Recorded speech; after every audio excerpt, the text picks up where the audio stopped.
Welcome to Philosophy 12. My name is Mr. Nicholson, and this is my dog Finn. He's a Dachshund. I thought that starting off every video with a puppy is probably a pretty good gimmick. So I'll be your teacher for the next few months, whether this is your first time taking an online course or you are a seasoned veteran. I hope that this will be an eye-opening and thought-provoking course for you. So what is philosophy anyways? Well, it's an old word that is derived from two ancient Greek words, philos and sophia. And philos means love, and sophia means wisdom. So put them together, and philosophy means love of wisdom. That is the etymology of the word, the language roots of the word itself, but that doesn't tell us exactly what it is.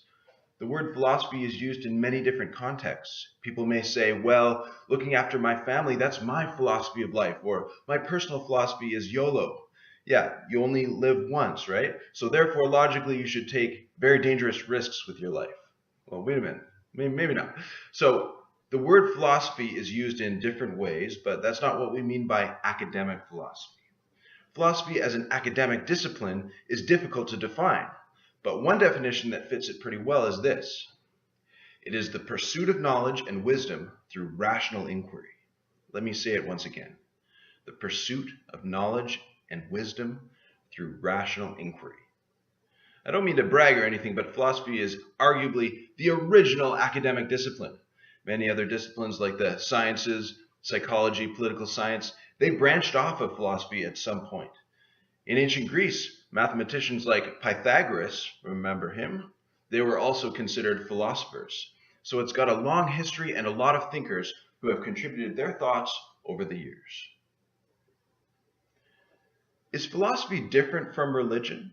What do philosophers think of religion? Well, philosophy covers some of the same topics that are covered in religion. For instance, philosophers aim to explore and answer questions about the fundamental nature of reality, which leads to questions about the fundamental nature of God. There is a whole branch of philosophy known as philosophy of religion that deals with these types of fundamental questions. Philosophers also explore questions about ethics, which is central to most religions. However, philosophy is not the same as religion.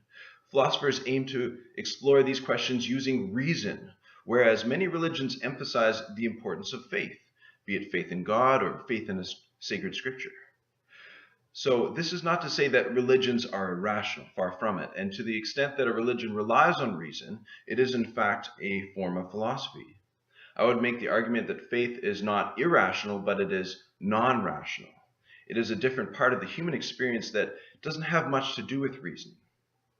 The difference between faith and reason is the main difference between religion and philosophy. It's important to note that philosophy and religion can be compatible. Many philosophers throughout history and in modern times have been religious, and there are also many atheist and agnostic philosophers. Your religious beliefs may influence your philosophical views and vice versa, but they are not incompatible. So don't think you have to drop the course just because you have strong religious views.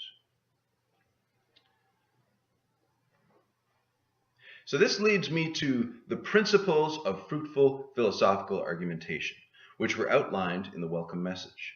In order to be good philosophers and to generate good philosophical discussions, we need to approach the course with these principles in mind. So number one, be respectful. Some of the issues that come up in online discussions are personal and important to other students.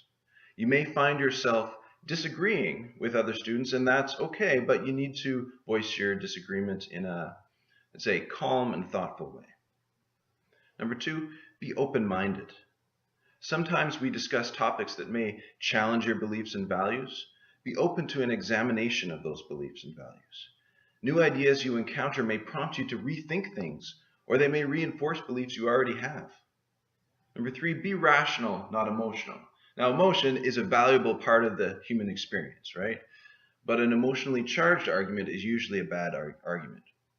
When you make or respond to an argument, make sure you are doing so in a calm, thoughtful, and reflective state. Number four, participate. The more you participate in our online learning community and put yourself out there, the better you will be able to learn. Okay. As it says in the welcome message, which I'm sure you've read closely, It's important to keep up with the class and follow the course calendar.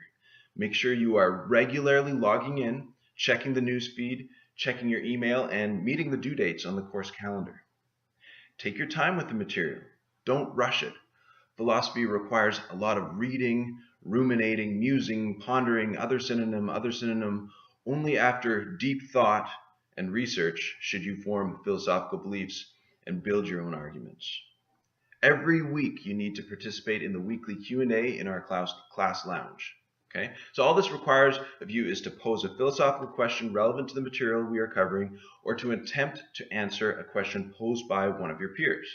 Now in this case, with the weekly Q&A, your answer may be more of a knee-jerk response than a well thought out philosophical position, and the latter is what I've been recommending, right?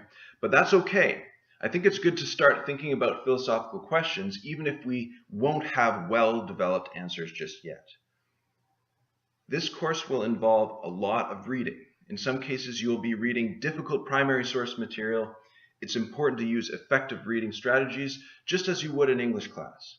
Take notes. Look up words you don't know, either online or in the glossary document that I'll post at the beginning of each unit. Philosophy is not a bird course where you just get to say and believe whatever you want. It's a challenging subject. As one student put it, it requires you to think logically and organize your concepts as you would in a science course, and express yourself through writing as you would in an English course. It requires you to use both parts of your brain. So don't take it lightly, but don't give up either. Talk to me. Send me an email anytime. I will usually get back to you within 24 hours on weekdays. Well, without further ado, welcome once again. Read the course information and student information pages closely. Read the tips for success and then complete Activity 1.1. Our journey begins.